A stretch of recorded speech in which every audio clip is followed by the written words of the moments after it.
우리가 사소하게 생각했다가는 그 대가를 치를 수밖에 없는 게 프랜차이즈 창업, 자영업 판이 아닌가라는 생각이 듭니다.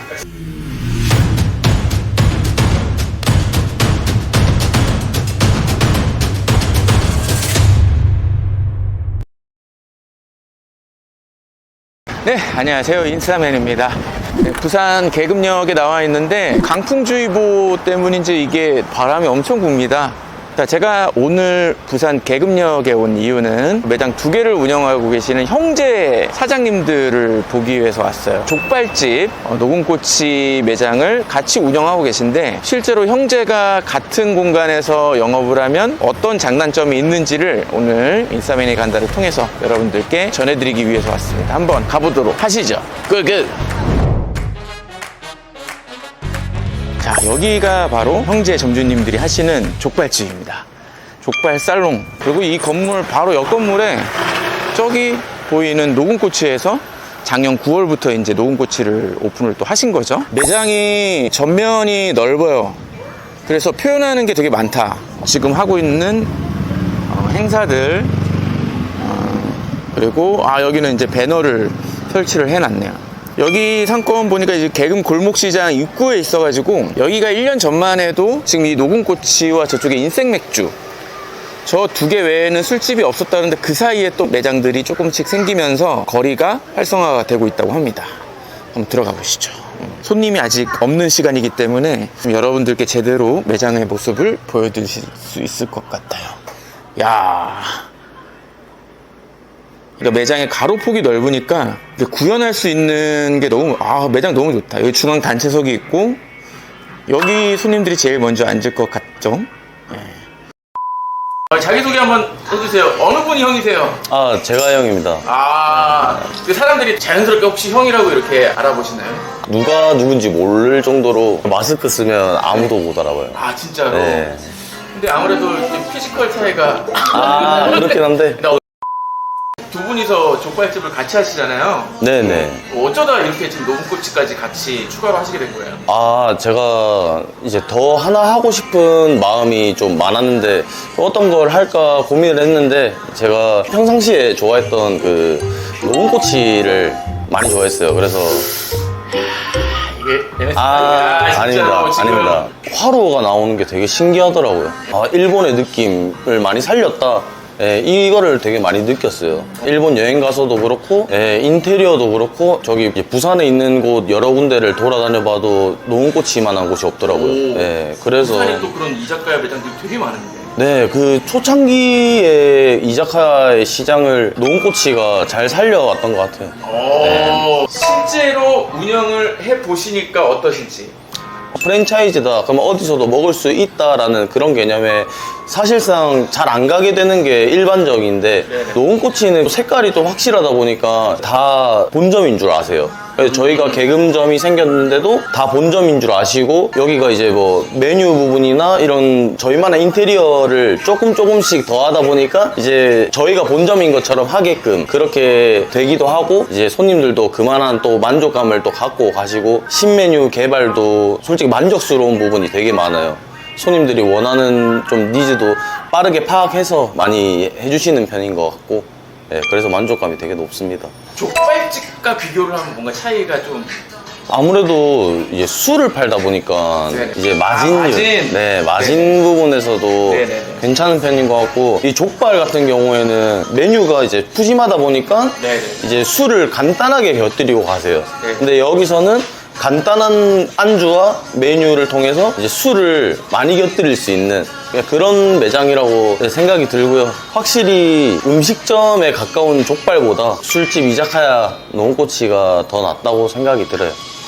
그러면 주방은 좀 오퍼레이션이 확실히 훨씬 좀 차이가 느껴지시나요? 확실히 쉽죠. 확실히 쉬워요. 저는 장사를 할 때 누구나 할 수 있어야 되고 지나가는 사람을 데려다가 이거 하라고 해도 조금만 가르쳐줘도 할 수 있는 그런 가게를 하고 싶었단 말이에요. 왜냐면 너무 오랜 시간 족발에 다른 사람한테 못 맡기고 제 성격이 그랬어요. 그러다 보니까 누구나 할 수 있어야 되고 그런 게 되게 컸던 거죠. 그래서 제가 많은 이자카야를 솔직히 고민은 하긴 했어요. 저는 주방에 오래 있어 봤기 때문에 보면 알거든요. 그래서 이거는 할 수 있겠구나. 누구도 할 수 있겠구나. 그런 게 제일 컸던 것 같아요, 메리트가. 좀 약간 소개해 주실 만한 게 있으실까요? 아, 이런 피규어들을 되게. 와, 근데 이것도, 이런 것도, 이것도 직접 하신 거잖아요. 이거는 아니에요. 아, 이건 이건 노은꼬치에서. 아, 노은꽃에서 디테일로? 네. 야, 이런 피규어들. 네. 와, 이거 근데 손님들도 되게 좋아하시죠? 네, 이게 보는 재미가 그러니까요. 네, 있으세요. 예, 예. 제가 저희가 거의 테이블마다 다 이렇게 세팅을 다 해놨어요. 아, 이게 취향에 따라서 이렇게 또 부착을. 요것도 그러면 취향. 네, 남성분들 취향. 그래서 네, 남심 저격 또 좀 네. 구경 좀 시켜주세요. 야, 사실 보여드리기가 민망한데. 왜? 이거 다 직접 하신 거예요, 이게 진짜? 네, 이거는 다 직접 했습니다. 와. 한번. 민망한가요? 야. 네. 이렇게 주방도 잠깐 보여주실 수 있으세요? 주방, 네. 네. 네, 동선이 되게 확실해요. 이쪽에서는 꼬치 만들고. 꼬치 만들고, 이쪽에서 여기서는 이제 오뎅탕이랑 탕 메뉴들. 네. 이제 지금 보관 공간 빼고는 나머지가 없는 거잖아요. 네, 맞아요. 와, 그래서 일로 이제 내주시는 거고요. 네, 이게 메뉴 나오면 이렇게 땡 해주면 개금점의 자랑거리가 좀 있을까요? 자랑거리라고 하면 저희가 빔 프로젝트가 있습니다. 빔 프로젝트는 사실은 많은 매장에서 하고 있는데 일본 애니를 틀으셨어요. 네, 이게 아무래도 그러니까 이제 모든 걸 다 지금 컨셉을 맞추신 거잖아요, 지금. 네, 말 그대로 동네의 작은 이자카야 같잖아요. 그러다 보니까 일본에 온 느낌. 제가 그 일본에 놀러 갔을 때도 매번 느끼는 건데 조그만한 가게에서 네. 이 일본 현지를 느끼면 네. 그 약간 도파민 같은 게 이게 아, 다 돌아요. 그러니까 그쵸.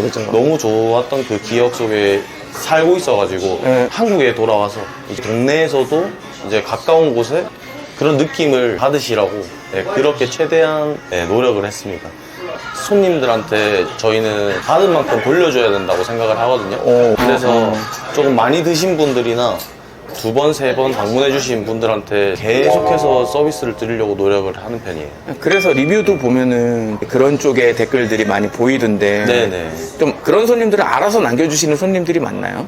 영수증 리뷰 같은 경우에는 영수증 네네. 달라고 하시는 분들이 좀 있으시면 딱 생각을 하죠. 아, 리뷰를 뭔가 다르실 그렇죠. 것 같다. 네, 그리고 다 드시고 나서 계산하실 때 저희가 사탕을 드려요. 여기 이렇게 있습니다. 아, 이렇게 사탕을. 네. 들어오실 때부터 나갈 때까지 일본의 현지를 조금 느끼고 가셨으면 하는 바람에 좀 이렇게 많이 노력을 했던 것 같아요. 아니, 여기가 전면이 약간 넓어가지고 매장이 꽤 이쁘게 나왔거든요. 네네. 여기 몇 평이에요? 여기가 32평이었나. 32평. 아, 여기가 원래 미용실이었거든요. 미용실. 제가 머리를 자르러도 몇 번 왔었어요. 너무 마음에 든다. 옆집에 또 하다 보니까 네. 점포가 너무 마음에 든다. 처음에 안 내주려고 했어요, 이제 집주인님께서. 아, 주인님께서. 왜냐면 일반 음식점으로 바뀌는 거기 때문에 네네네. 안 내주려고 했는데 이제 간곡히 부탁을 했죠. 네. 이제 어필을 조금 한 부분이 이제 옆에서 하기 때문에 이렇게 열심히 살고 있다 이렇게 어필을 좀 많이 해가지고 이제 건물 이렇게 인테리어를 하면 건물이 살 것이다 이렇게 좀 어필을 많이 했어요. 왜냐면 노은꽃이 인테리어가 너무 좋잖아요. 그렇죠. 네, 이제 어필을 하다 보니까 좀 좋은 조건의 점포를 얻게 됐죠. 그 임대주님은 실제로 좋아하셨어요? 네, 맞아요. 아주 만족하고 계신 것 같아요. 아, 좋습니다. 혹시 이 정도 규모면 네. 인테리어 비용 대략 그래도 한 10개월 전인데 기억 나시나요? 1억 정도 들었던 것 같아요. 아, 추가 비용 다 포함해서? 네. 이게 최대한 창고 부분이나 이런 네네. 것까지 다 싹 다 해주셔가지고 네네. 저는 이 평수에 이 정도 비용이 나온 거에 대해서 조금 그래도 좀 저렴하게 했다. 저렴하다. 네. 그 정도면. 네. 여기 보니까 개금 시장이 바로 옆에 있던데 네. 입지적인 어떤 혜택을 좀 보시나요? 실제로? 전 연령이 오십니다. 좀 이런 말 하기 좀 그렇지만 이게 술집이잖아요. 근데 애기들을 진짜 많이 데리고 오세요. 가족 단위로 되게 많이 오시고 네네네. 부모님 모시고 오시고 아, 데이트 코스로는 당연한 거고 60, 70대까지도 오세요. 오, 지금 장사를 얼마나 하신 거예요? 제가 일까지 점장 비슷하게 이렇게 그거 포함해서? 포함하면 7, 8년 정도 한 것 같아요. 네. 아, 그 정도로 오래 이렇게 해보시면서 지금은 직접 사업도 하시는데 네. 요식업, 또 주점 사업을 하면서 뭔가 내가 제일 해보니까 이게 진짜 중요하더라 이런 포인트가 있을까요? 마진율이 되게 중요한 것 같아요. 마시는 거. 마진율. 마진율. 왜죠? 장사를 하면서 네. 솔직히 고생을 많이 하는데 남는 그치, 게 그치. 없으면 되게 슬퍼요. 그래서 결국에는 고생한 대가를 발해야 된단 말이에요. 근데 손님들 입장에서는 이게 왜 이렇게 비싸라고 얘기할 수 있는데 그 손님들의 생각으로는 저희가 한 노력과 뭐 그런 거를 생각을 안 하신단 말이에요. 근데 이제 노은꼬치 메뉴 같은 경우에는 네네네. 단가가 그렇게 부담스러울 정도로 비싸지 그쵸, 않고 그쵸. 딱 중간 정도인 것 같아요. 그래서 부담 없이 이제 딱 느끼실 정도라서 저희도 어느 정도 고생한 대가를 받고 손님들도 부담스럽지 않은 선에서 이제 드실 수 있고 서로서로 만족할 수 있는 부분에서 되게 좋은 것 같아요. 좋습니다. 솔직히 말씀드리면 저는 쉬는 날에도 솔직히 저희 가게를 좀 많이 와요. 동네를 다녀봐도 이 노은꼬치만한 곳이 없어요. 노은꼬치만한 곳이 없어요. 좀 이 영상을 보고 계시는 우리 시청자분들이나 지금 어려운 시기를 잘 버텨가면서 이겨내려고 하는 일반 직장인분들, 네. 또 예비 창업자분들께 혹시 한 말씀, 응원의 말씀 부탁드릴 수 있을까요? 네. 경기가 힘들다, 뭐, 이런 얘기들이 진짜 너무나도 많아요. 이제 저도 그런 거를 되게 많이 느끼고 있는데, 좋은 날이 항상 온다고 저는 생각을 하고 있어요. 비가 내리면 또 해도 뜨잖아요. 그런 날이 다시 올 거라고 저는 믿고 있어서, 그때까지 열심히 노력하겠습니다. 자, 이렇게 해서 오늘 개금점 점주님을 뵙고 얘기를 나눠봤는데 인사이트를 한 3가지 정도 정리를 해봤어요. 일단은 디테일, 본사에서 인테리어를 한 바탕을 토대로 여기서 이제 살을 붙인 거죠. 이제 화장실 안에 있는 것들, 그리고 이런 피규어들, 그리고 계산할 때 전해주는 그 사탕의 디테일까지, 또 일본풍의 음악들, 저 빔으로 쏘는 영상, 애니메이션도 마찬가지. 그러니까 그런 것들은 본사에서 교육을 하지 않더라도 점주님께서 뼈에다가 살을 붙인 그런 개념인데, 이런 게 손님들을 되게 열광하게 하는 사소하지만 사소하지 않은 포인트거든요. 그래서 우리가 꼭 뭐 피규어를 놓고 이렇게 장식을 해야지 그게 좋은 거다, 이 뜻이 아니라 우리 매장의 정체성을 조금 더 강하게 할 수 있고, 내가 노력을 해서 매장에 온 손님들이 좀 재미 요소를 느낄 수 있다면 매장에 생명력을 줄 수 있는 포인트가 있다라는 걸 느꼈고, 두 번째로는 이제 이 바로 옆에 이제 족발 매장이랑 형제분들이 같이 하신단 말이에요. 근데 이제 일단 상성이 맞아야 된다. 아까 제가 여쭤보니까 족발집도 족발 삶고 나오면은 거의 한 3시, 4시부터 영업을 시작한다고 하시더라고요. 노은꼬치도 이제 4시부터 영업이거든요. 그리고 이제 형제가 쉬는 날 이렇게 따로 이렇게 맞추고, 바쁠 때는 또 이렇게 와서 서포트 해주고, 점주님이 아까 말씀하신 대로 마진이 되게 제일 중요하죠. 일한 만큼 내가 떳떳하게 벌 수 있는 그런 그 과정에 대해서 잘 설계하고 움직이는 것도 되게 중요하겠다라는 것을 느꼈습니다. 마지막 3번째가 이제 준비라는 키워드를 강조하고 싶은데, 꽤 오래 준비하셨대요. 노은꼬치 다른 매장을 보고 거기가 이제 그냥 그 본점처럼 느끼셨다고 하더라고요. 이게 뭐 브랜드의 어떤 강점처럼 들리실지는 모르겠는데, 그것뿐만 아니라 일본 가서도, 또 여 안에서도, 부산 안에서도 이자카야 매장들을 많이 다니면서 본인만의 기준으로 지금 입지는 어느 정도 정해놓은 상태니까 최적화된 브랜드를 결정하는 그런 과정들에서 정말 오픈한 다음에 매출의 등락, 아니면은 뭐 기타 여러 가지 요소들 때문에 바로 후회해버리면 안타까운 일이잖아요. 이제 그런 것들을 준비 과정에서 미연에 방지할 수 있으려면 정말 충분히 최선을 다해서 알아봐야 된다라는 포인트를 느낄 수 있었습니다. 뭐 구체적인 매출 언급은 좀 그렇지만은 꾸준하게 매출을 오픈 이후에도 유지하고 있는 것도 있고, 매출 1매출도 100만 원 이상을 유지하고 있다고 합니다. 물론 막 거창한 몇억 매출 이런 거 보면 에게 그것밖에? 라고 생각하실지도 모르겠어요. 그런데 100만 원이라고 딱 놓고 볼게요. 100단가 딱 5만 원. 그럼 얼마죠? 20테이블을 받아야 되잖아요. 내가 10테이블이 있어. 그러면 그냥 계산하기 편하게 꽉 만석으로 찬 테이블을 2번 돌려야 된다는 건데, 그거를 내가 어떻게 돌릴 수 있을지라고 역으로 고민을 하시다 보면은 그거 쉽지 않습니다. 실제 그렇게 되는 것도 쉽지 않고, 어쨌든 영업 이후가 진짜 실전 승부다. 가맹점 교육, 가맹 계약, 이게 끝이 아니라 본 게임은 따로 있다라는 거죠.